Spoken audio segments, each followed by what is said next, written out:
기도하심으로 새벽 예배를 시작하겠습니다.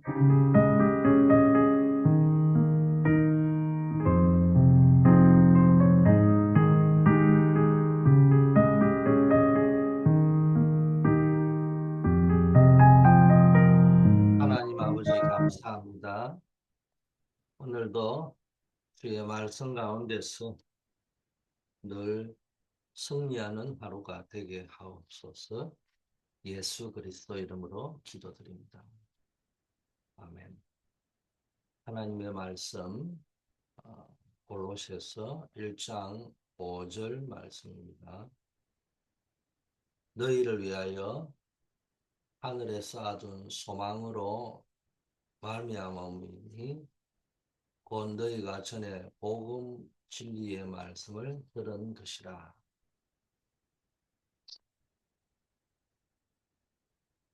복음 진리 안에서 하늘에 쌓아둔 소망을 굳게 잡는 자는 영혼 구원의 축복과 함께 저주와 지향에서 벗어나 온 세계와 후대를 살리는 정인으로 서게 됩니다. 오늘은 하늘에 쌓아둔 소망이라는 제목입니다. 어, 인간은 어, 기대와 소망을 먹고 사는 존재라고 해도 과언이 아니죠. 우리가 미래에 대한 아무런 기대나 소망이 없으면 우리는 살아갈 힘을 잃어버리게 됩니다. 우리는 세상적인 기대와 소망을 넘어서 하나님께서 약속하신 참된 소망을 굳게 붙잡아야 됩니다. 이때 우리의 삶에 어떤 놀라운 변화가 일어나는지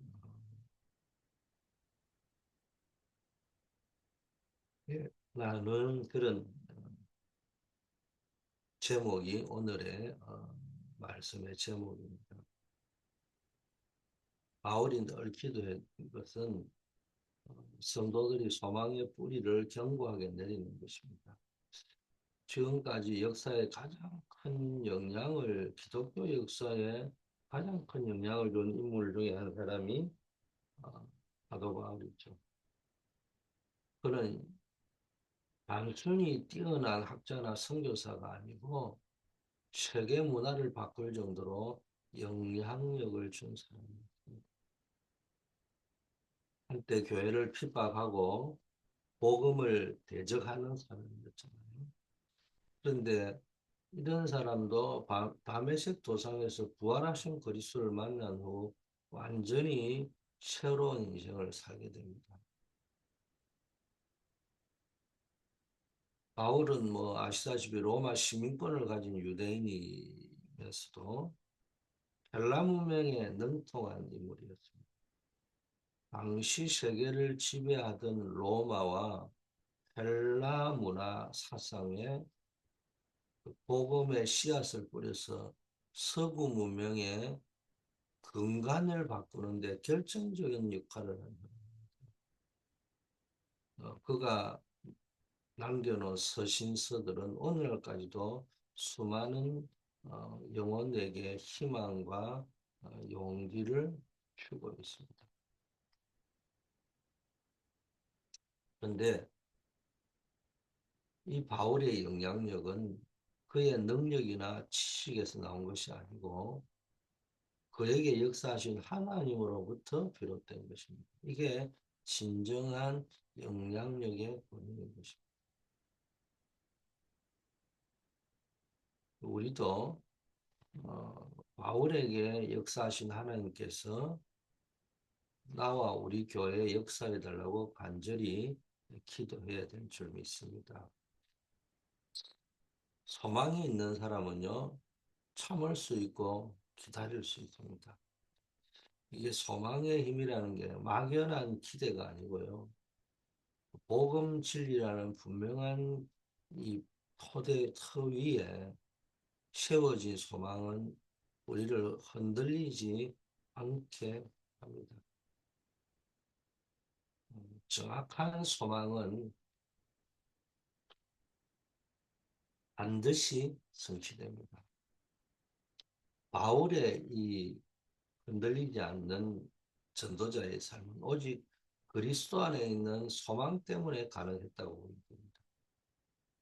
빌립보 3장 8절에 모든 것을 해로 여김은 내주 그리스도 예수를 아는 지식이 가장 고상함입니다. 내가 그를 위하여 모든 것을 잃어버리고 배설물로 여김은 그리스도를 얻기 위함이다. 이런 말씀 표현을 했습니다. 그가 사도 바울이 가진 어, 소망은 뭡니까? 어디부터 나오냐? 바로 그리스도. 그래서 그리스도라는 단어, 그리스도 안이라는 단어, 그리스도로 말미암아 이런 단어들을 제일 자주 쓴 사람이 사도 바울이죠. 그래서 이 소망은 막연한 어떤 바람이 아니고요. 복음 진리에 말씀에 근거를 한 것이기 때문에 반드시 성취될 것을 확신한 겁니다. 그런 자신의 삶을 통해 소망이 어떤 것이 어떻게 성취되는지를 증명해 보였습니다. 복음의 진리의 말씀이 하늘에 쌓아둔 소망이 뭐냐? 복음의 진리의 말씀이 하늘에 쌓아둔 소망입니다. 우리의 소망은 세상 것이 아닙니다. 하나님께서 준비하시고 보장하신 영원한 것인 줄 믿습니다. 이 소망을 굳게 잡으면은 어떤 일이 우리에게 벌어지느냐. 첫째, 나의 저주와 지향이 물러가는 거죠. 이걸 보고 복음이 개인화됐다. 이런 말을 합니다. 골로새서 1장 2절 3절 봅니다. 우리는 저주받아야 되는데 하나님의 은혜로 우리를 구원하셨습니다. 우리가 복음의 진리의 소망을 굳게 잡을 때 가장 먼저 일어나는 변화는 우리 자신의 저주와 지향이 근본적으로 해결됩니다. 그래서 지향이 없어진 상태를 보고 평강이라고 하죠. 죄와 사단과 하나님을 떠난 인간의 근본 문제로 인하여 찾아온 영적 저주와 지향이 그리스도 안에서 완전히 끝났음을 깨닫는 순간 그때부터 누려지는 것이 진정한 평강이라는 겁니다. 바울은 또 너희를 위하여 기도할 때마다 하나님께 감사합니다라고. 유대인은 이 은혜를 몰라서 저주받고 후대가 2000년 가까이 방황하는 그런 재앙을 남기게 된 겁니다.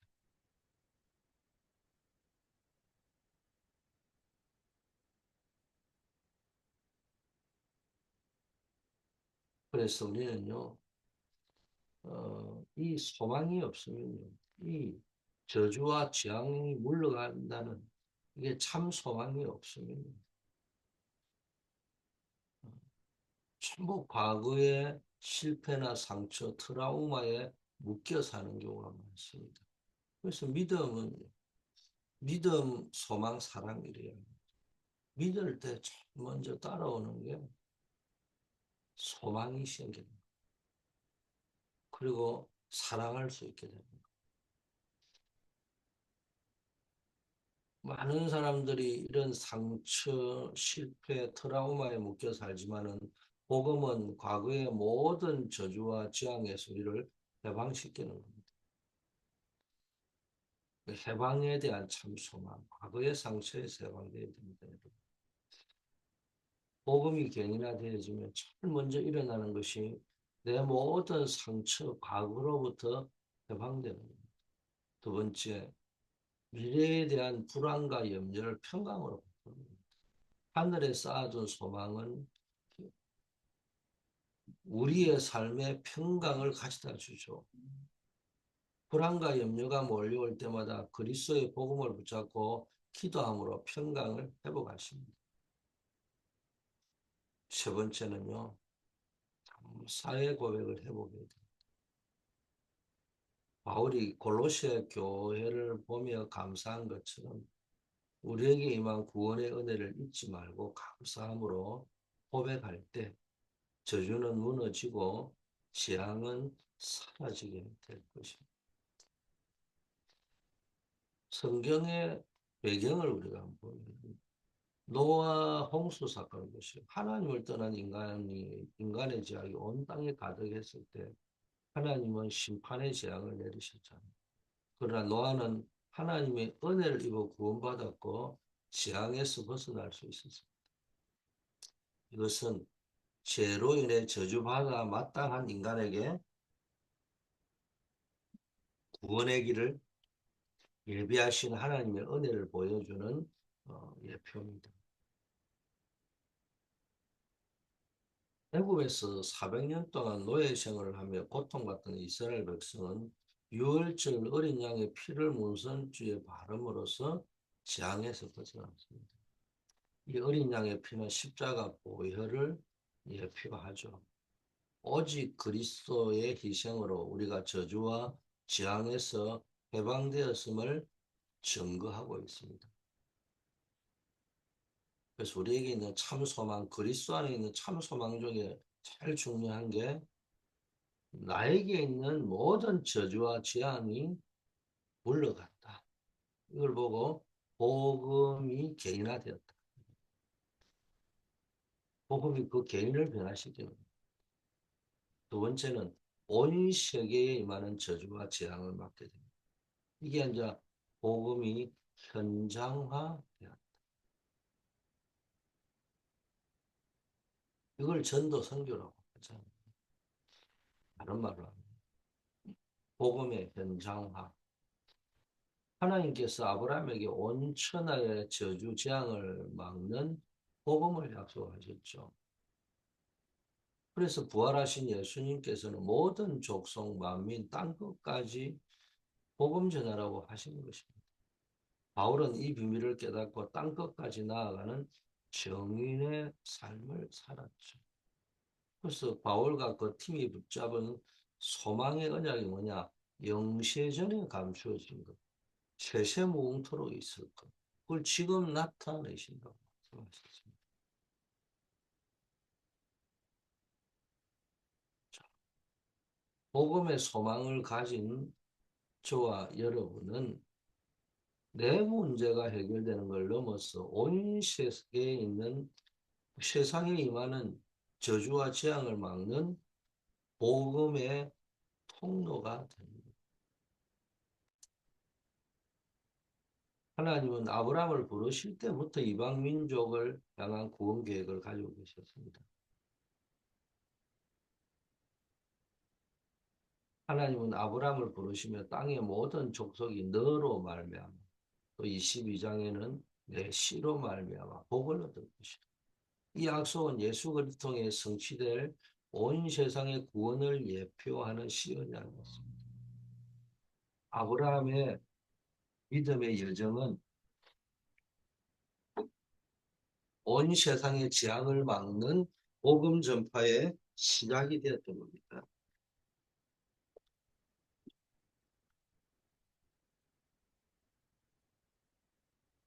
요나는 하나님께서 원수와 같은 니느웨 백성에게 복음을 전하고 했을 때 거부하고 도망쳤습니다.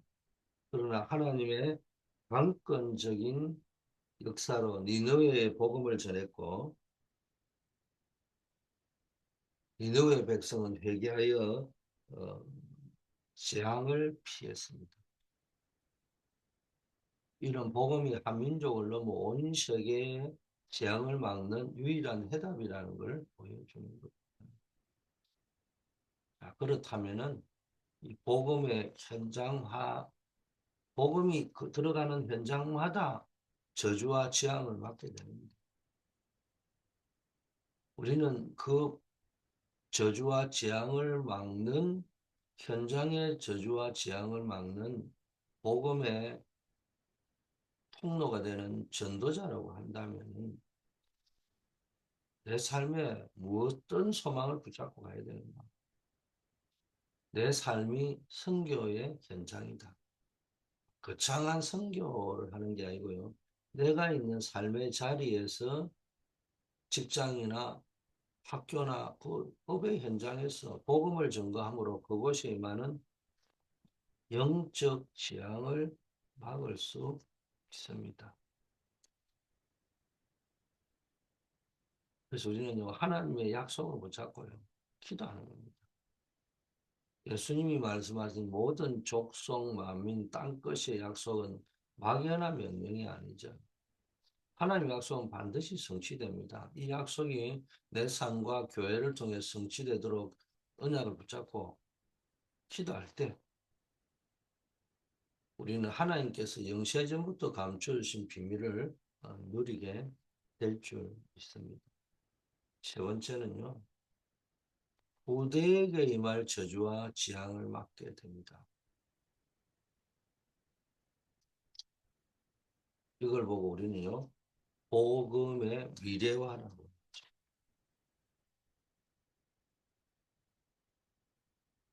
하늘에 쌓아둔 소망은 현재와 미래를 아우르는 축복입니다. 현재, 과거, 현재, 미래를 연결하고 관통해버립니다. 우리의 신앙의 유산은 다음 세대에게 임할 영적 저주와 재앙을 막는 어, 견고한 영적 방패가 됩니다. 예수님께서 부활 후에 40일 동안 하나님의 나라에 대하여 집중적으로 설명했습니다. 자신의 공생의 삶이 끝난 후에도 제자들을 통해 이 복음운동이 지속되어서 다음 세대까지 이어지도록 하기 위함입니다. 우리에게 보좌의 망대를 주시고 여정을 가게 해서 보좌의 이정표가 서도록 축복하셨잖아요. 이게 감람산의 축복입니다. 감람산 언약입니다. 이렇게 될 때 예배와 기도 시간에 하나님의 나라가 임하고 교회와 현장, 집에 하나님의 나라가 이루어지는 겁니다.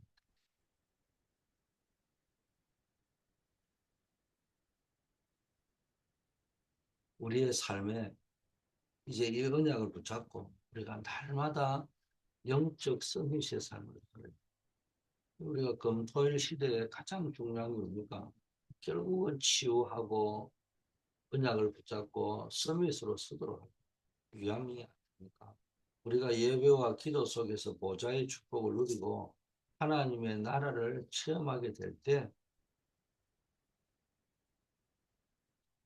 우리의 자녀들과 부대들은 뭡니까? 영적 서밋의 길을 걷게 될 것입니다. 그래서 우리가 기도하고 있는 게 세 가지 뜰을 준비하는 겁니다. 이방인의 뜰, 치유, 기도의 뜰, 렘넌트, 아이들의 뜰을 준비했습니다. 부대를 향한 복음의 망대를 세워야 하는 겁니다. 그리고 묵상 시대 24, 25 영원의 축복을 누립니다. 시간 우리가 할 수 있는 거는 24시간 24시간 할 수 있는 거는 뭡니까? 모시 기도이기도 하고요. 묵상 기도이기도 하고 뭐는 시간이 필요한 게 아니잖아요. 24시간 기도 속에 쭉 있는 겁니다. 이때 시공간을 초월하는 하나님의 응답이시고 나의 한계, 문제, 상황, 절대 불가능 이런 걸 다 초월하는 하나님의 응답이 나타납니다. 그게 25시입니다. 하늘 보좌로부터 임하는 응답이죠. 그러면서요, 영원한 응답.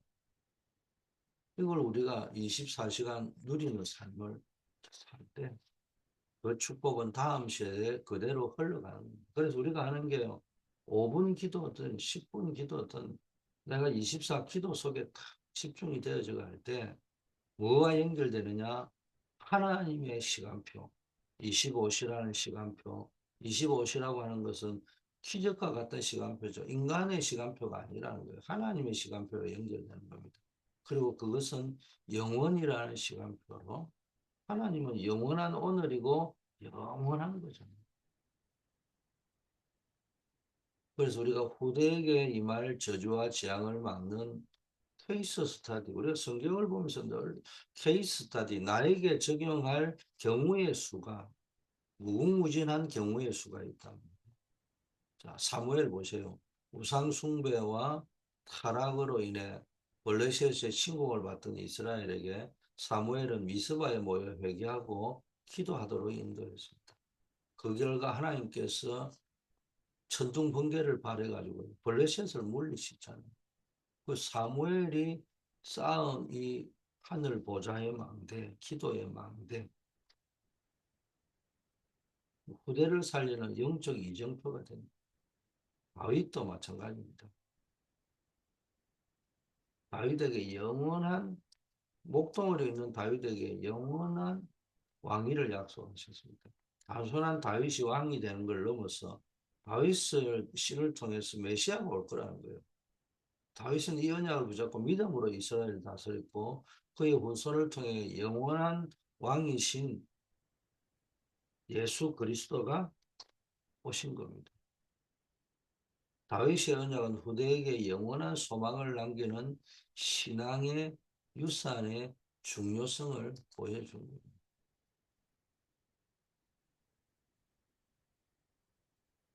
결론입니다. 믿음의 결론은 영원권에 있습니다. 그래서 창세기 3장 15절 여인의 후손, 여자의 후손, 출애굽기 3장 18절 양의 피 바르는 날, 이사야 7장 14절 임마누엘, 마태복음 16장 16절 그리스도가 성경의 핵심입니다. 그래서 육신으로 오신 이 언약을 따라 인간의 몸을 입고 오신 그리스도이신 예수님께서는 공생의 3년 동안 바꿀 것을 말씀하셨어요.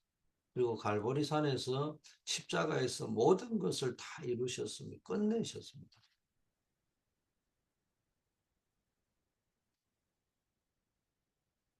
그리고 뭡니까? 부활하신 그리스도께서는 감람산에서 일곱 망대, 일곱 여정, 일곱 이정표를 말씀하셨습니다. 단어가 중요한 것이 아니고요. 뭐, 이 모든 재앙과 저주를 끝내는 힘이 어디서부터 오느냐? 그리스도로부터 나옵니다. 이거를 누리는 거예요. 그러면서 내가 가는 여정, 하나님의 나라가 뭐예요? 내가 가는 그 삶의 여정에 하나님이 함께 하시는 거예요. 하나님의 나라의 일이 뭡니까? 우리의 영원한 이정표가 되어야 됩니다. 그래서 우리는 셋들과 금토일 시대, 묵상 시대를 두고 24, 25 영원이라는 시간표를 바라보면서 24 기도 속으로 들어가야 될 줄 믿습니다. 그래서 이 하나님을 오늘 소망에 대한 메시지인데요. 하나님을 떠난 인간의 헛된 소망의 결과가 뭡니까? 한마디로 말하면 지금 물질적인 풍요, 과학 기술이 막 발전하지만요. 그 이면에는 하나님을 떠난 인간의 영적 문제가 깊게 자리하고 있잖아요. 그래서 지금 전 세계가 보이지 않게 지금 뭐 당장 정치인들이 하고 있는 게 보면 정신병 환자들이 체계적인 지도자들이 하고 있는 게 지금 딱 보는 봐도 우리가 봐도 이 사람들 영적 문제 심각하다고 보이잖아요.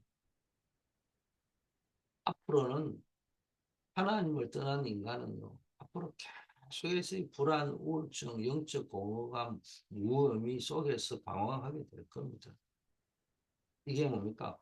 헛된 소망의 결과입니다. 그래서 우리는 참된 소망을 붙잡아야 되는데 그게 그리스도 아니라 인간의 이 헛된 소망의 결과 하나님 없이 뭔가를 이루어보겠다는 그 결과 이 근본적인 문제는 오직 복음으로만 해결될 수 있습니다. 우리가 하늘에 쌓아둔 소망, 즉 복음의 진리의 말씀인 그리스도를 붙잡을 때 모든 저주와 재앙의 근원인 사단의 권세가 무너지고 죄와 사망에서 해방되어 하나님과의 관계가 회복되는 겁니다. 베드로의 그 고백 속에서 예수님은 이 반석 위에 내 교회를 세울 것이고 음부의 권세가 너를 이기지 못할 것이다 라고 말씀했어요. 그리스도라는 반석 위에 세워진 교회와 성도만이 세상의 저주와 재앙을 막는 유일한 통로가 되는 겁니다. 그렇다면은 이런 그리스도 안에서 참된 소망을 붙잡았다면 우리는 하늘에 쌓아둔 소망을 가져야 됩니다. 그게 뭡니까? 전도, 선교는 우리의 최대 사명이고 냉수 한 그릇도 상급이 있다고 했죠. 성경은 창세기부터 계시록까지 일관되게 성경을 기록한 목적이 예수가 그리스도는 요한복음 20장 31절이잖아요. 성경을 기록한 목적이 요한복음 5장 39절입니다. 또 그 복음을 전파하는 사명을 강조하고 있는 거예요. 로마서 10장 14절 15절에도 그런즉 그들이 믿지 아니하는 일을 어떻게 부르겠느냐. 아니 듣지도 못한 일을 어떻게 믿을 수 있느냐. 전파하는 자가 없는데 어떻게 듣게 되느냐. 아니 보냄을 받아가서 복음 전하는 사람이 없는데 어떻게 전파되겠냐. 하지 않는데. 하늘에 쌓아둔 소망을 누린다는 것은 그냥 어떤 육신적인 만족을 하는 것이 아니라요. 소망을 알지 못해 재앙 속에서 고통받는 이에게 복음 전하는 것입니다. 그래서 주님께서 우리에게 맡기신 지상 최대의 사명, 전도와 선교의 사명이 이건 선택이 아닙니다. 하나님의 명령이요 축복인 겁니다. 오늘 우리가 들은 말씀은 단순히 머리를 아는 지식이 아니라 지식 뭐요? 우리가 흔히 요즘 많이 이야기하는 희망 고문이 아니라 우리가 가진 소망은 희망 고문이 아니에요. 삶을 완전히 개인의 삶을 변화시키고 세상을 변화시키고 그러니까 가정을 변화시키는 살아있는 소망입니다.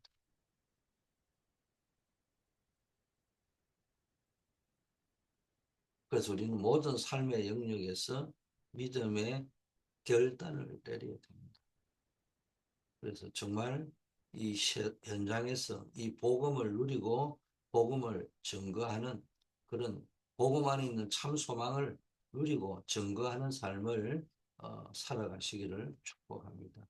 아버지 하나님, 우리를 은혜로 구원하시고 하늘에 쌓아둔 소망 주심을 감사합니다. 오직 복음 진리의 말씀 위에 굳게 서서 어떤 어려움 속에서도 흔들리지 않는 견고한 믿음을 갖게 하옵소서.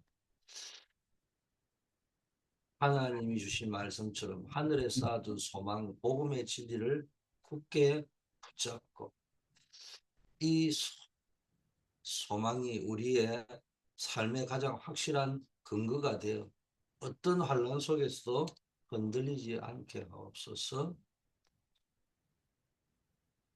우리가 저주와 재앙 속에서 고통받아야 했지만 그리스도의 십자가 보혈로 모든 문제를 해결해 주신 걸 감사합니다. 이 복음의 능력을 증거해서 개인과 가문의 영적 문제를 해결하는 증인으로 살아가게 하옵시고 부대 살리는 주역은 살아가게 하옵소서. 하나님의 나라를 누리는 예배자로 살아가는 역사 있게 하옵소서. 아버지 하나님, 교회를 세워주심을 감사합니다. 우리 교회가 정말 237, 5천 종족 부대 살리는 영적 플랫폼, 이 시대의 생명운동의 플랫폼이 되게 하시고 묵상시대, 금토일 시대, 세 가지 뜰 시대의 아버지 하나님이여 정말로 모델이 되어지고 대표적 효자가 될 수 있도록 인도하여 주시옵소서.